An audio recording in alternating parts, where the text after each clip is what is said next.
Hello. എല്ലാവർക്കും അതെ വചനം എഴുതാൻ വേണ്ടിയിട്ട് ഭയങ്കര മടിയാണ്. അപ്പോൾ വചനം എഴുതാൻ മടിയുള്ളവർക്ക് വേണ്ടിയിട്ടാണ് ഇന്നത്തെ വചനം. ഇതൊരു 10 മിനിറ്റിൽ നമുക്ക് എഴുതി കഴിയാൻ പറ്റും. അപ്പം ഇതെങ്ങനെയാണെന്ന് വെച്ചിട്ടുണ്ടെങ്കിൽ, ദൈവത്തിന് അസാധ്യമായ ഒരു കാര്യവുമില്ല. ദൈവത്തിന് അസാധ്യമായ ഒരു കാര്യവുമില്ല. ലൂക്ക് 1:37.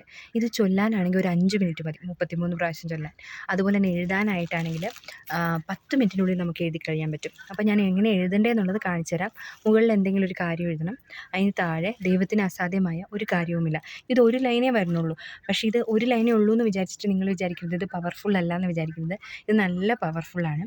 അപ്പം ഇതിങ്ങനെ ചൊല്ലുക. ചൊല്ലാനോ സമയമുള്ളവർ ചൊല്ലുക, അല്ല എഴുതാൻ സമയമുള്ളവർ എഴുതുക. ദൈവത്തിന് അസാധ്യമായ ഒരു കാര്യവും ഇല്ല.